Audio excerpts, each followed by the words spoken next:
Les Madridistas, défaite du Real Madrid champion face à l'Atlético de Madrid. On se retrouve pour une nouvelle vidéo débrief. Atlético de Madrid 1, Real Madrid 0. C'est parti pour une nouvelle vidéo. Tu nous en veux car on en fera toujours plus que toi. Hola les Madridistas, j'espère que vous allez bien, c'est Nono et on se retrouve dans une nouvelle vidéo. Malheureusement, débrief de cette défaite 1-0 face à l'Atlético de Madrid. Vidéo sponsorisée les Madridistas par OneFootball.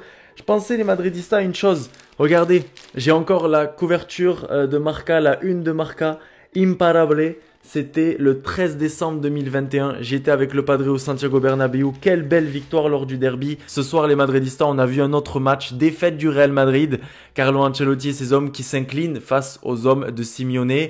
Un Real Madrid leader, un Real Madrid champion. C'est sûr que j'aurais aimé gagner le derby, je vais pas vous mentir les Madridistas, mais on est champion, on sort d'une très grosse semaine avec ce match complètement loco, complètement fou face à Manchester City. Carlo Ancelotti a décidé de faire tourner, vous pouvez le voir sur l'application OneFootball, je vous mets les images à l'écran, n'hésitez pas à aller télécharger l'application, c'est gratuit, vous avez les compos, vous avez les statistiques, vous avez tout. Et d'ailleurs les Madridistas, il y a une statistique qui est dingue, je pensais pas que ça remontait à 2016, mais l'Atlético de Madrid n'avait pas remporté un derby en Liga depuis 2016. Il faut remonter à février 2016 pour voir les hommes de Simeone l'emporter face au Real Madrid en championnat.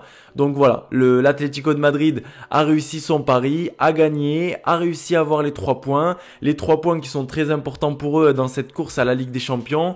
Hier, le FC Barcelone a pu valider sa prochaine saison en Ligue des Champions. Du côté de Séville, match nul aujourd'hui face à Villarreal, face aux hommes d'Unai Emery qui se sont fait sortir par Liverpool. Notre prochain concurrent en finale de Ligue des Champions. J'arrive toujours pas à me rendre compte que le 28 mai prochain, on est au Stade de France pour une finale de Ligue des Champions. Donc, défaite face aux Colchoneros. Comme je vous l'ai dit, j'aurais préféré la victoire. Ancelotti qui fait tourner. Ancelotti qui nous propose Jovic qui remplace finalement Mariano. Ça aussi, c'était une info à retrouver sur l'application OneFootball, les Madridistas. Petit problème pour Mariano. Donc, Luka Jovic qui n'avait pas joué pareil depuis le mois de février. Luka Jovic, toujours la même chose. Moi, ce que je vois, en tout cas, les Madridistas, dites-moi dans les commentaires, mais un manque d'envie de la part de ce joueur, un poteau qui ne bouge pas, qui reste comme ça, qui attend que les ballons arrivent. Comparé à Mariano, et Dieu sait que j'ai beaucoup critiqué Mariano. Mariano, ok, c'est pas le meilleur joueur de la planète, c'est pas le joueur le plus technique, balle au pied, c'est pas Karim Benzema, mais au moins Mariano, il y a une chose qu'on peut pas lui reprocher, et notamment, on est souvent à dire que c'est un catcheur, que c'est un lutteur, etc. Mais c'est un joueur qui va au duel, c'est un joueur qui va chercher des ballons, c'est un joueur qui vient s'imposer peut-être dans les duels aériens, mais Luka Jovic, il se passe rien justement. Il se passe rien pendant 50-60 minutes jusqu'à ce que Carlo Ancelotti, notre coach, décide de le faire sortir et de jouer avec Rodrigo en faux numéro 9 avec une entrée de Vinicius Junior sur le côté gauche qui avait des jambes. Même s'il a raté pas mal de choses ce soir, Vinicius Junior, j'ai trouvé très bouillant. On décide de garder Karim Benzema sur le banc. Pas une minute de jeu pour le français. Au repos, au frigo. J'ai aimé le match de Camavinga, les Madridistas. Dites-moi tout dans les commentaires. Surtout, notamment, la première mi-temps de Camavinga à la récupération, à la distribution. Comme d'habitude, franchement, ça commence à être vraiment sympa. Ces prestations de notre jeune français, de notre jeune pépite française. Et puis, accompagné au milieu de terrain de Toni Kroos et puis de Casemiro. Casemiro qui a ça de mettre quasiment le même but qu'il a pu mettre à l'entraînement. J'espère que vous avez vu les vidéos sur l'Instagram du Real Madrid. D'ailleurs, n'hésitez pas à me rejoindre sur Insta, les Madridistas. Je vous le mets ici, c'est les débriefs de Nono. Et je vous le mets aussi juste ici, juste après, c'est les débriefs de Nono sur Insta, comme le nom de la chaîne.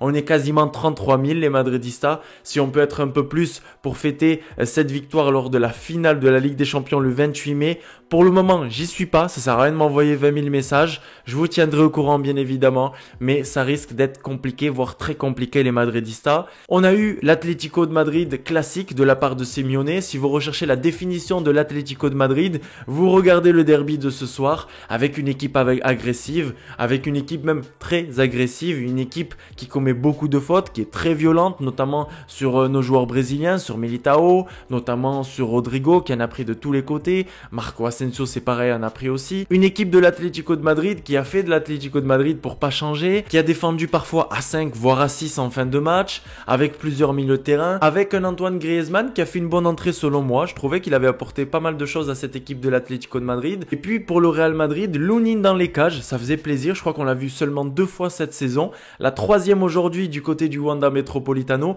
Dites-moi dans les commentaires ce que vous avez pensé de sa prestation. Et puis ça permet également, tout comme Karim Benzema, de faire reposer Thibaut Courtois le Belge. Carvajal aussi sur le banc remplacé par Lucas Vazquez. Un Nacho sur le côté gauche à la place de Ferland Mendy qui avait besoin de repos, les Madridistas. Donc encore une fois, pas fan de Nacho sur le côté gauche, mais pour ce soir ça allait. Et puis dans l'axe, encore un nouveau match pour Vallejo, lui qui avait joué seulement 16 ou 17 minutes avant le match face à l'Espagnol de Barcelone. J'étais au Bernabéu, n'hésitez pas à aller voir le vlog les Madridistas. Voilà, un peu plus de temps pour Vallejo. On sait qu'Alaba est absent. L'objectif pour Alaba, c'est vraiment d'être à 100% pour cette finale face à Liverpool de Klopp au Stade de France le 28 mai prochain. Et puis sinon, les Madridistas, on avait aussi Isco qui était absent, mais aussi Ceballos qui a forcé face à Manchester City. Et puis le retour d'Eden Hazard. Donc voilà pour les blessés du côté du Real Madrid. Bale, c'est pareil, on sait pas. Est-ce qu'il est blessé, est-ce qu'il est pas blessé? Est-ce qu'il a envie de jouer ou pas? Il se dit qu'il se plaint du dos, de l'épaule. Voilà, Gareth Bale, vivement la fin de cette saison pour qu'on puisse lui dire merci et au revoir. Les Madridistas défaite face à l'Atlético qui a eu de nombreuses occasions, qui aurait pu en mettre beaucoup. Une fois sur le poteau, une fois sauvé par Lunin, une fois un mauvais geste de la part des joueurs de l'Atlético, des Colchoneros. Donc voilà, on sentait que le Real Madrid n'est plus à 100%, que le Real Madrid est champion, que Carlo Ancelotti a dit de ne pas forcer. La défaite est là, c'est sûr qu'on aurait aimé une victoire dans un derby pour continuer avec cette statistique qui était dingue. Ça fait quasiment 6 ans qu'il n'avait pas gagné en Liga. Mais bon, la défaite est là, il faut l'accepter. C'est dommage parce que j'ai bien aimé le milieu de terrain. Dommage pour Marco Asensio avec ce coup franc-là, les Madridistas qui a 2 doigts d'entrer dans les cages d'Oblak. Cette défense qui n'est pas si dégueulasse que ça, avec Militao, Vallejo, Lucas Vazquez que j'ai trouvé encore une fois très dynamique comme d'habitude, qui vient apporter toute son énergie, que ce soit défensivement et offensivement. Lunin, ça fait plaisir de le voir avec un petit peu de minutes dans les jambes. Et puis Nacho à gauche, bon pas fan, mais bon, si ça permet de reposer Mendy pour cette semaine, parce qu'on a une nouvelle journée de Liga, les Madridistas, c'est jeudi à 21h30 et ce sera face à Levante. Rappelez-vous, au match aller, score 3-3 avec notamment des buts de Vinicius Junior qui nous avait sauvés là-bas. À la Madridina Damas, écoutez, nous on est champions, vous le voyez sur ce t-shirt les Madridistas, 35 Liga, campeones et campeones encore une fois. À la Madridina Damas, une défaite sur penalty d'un Atlético de Madrid qui a fait de l'Atlético de Madrid ce soir. Dommage pour les 3 points à la Madridina Damas. Et nous, on se retrouve dès mercredi pour l'avant-match de ce Real Madrid-Levante. Retour au Santiago Bernabéu pour peut-être une soirée de folie. Allez, ciao les Madridistas.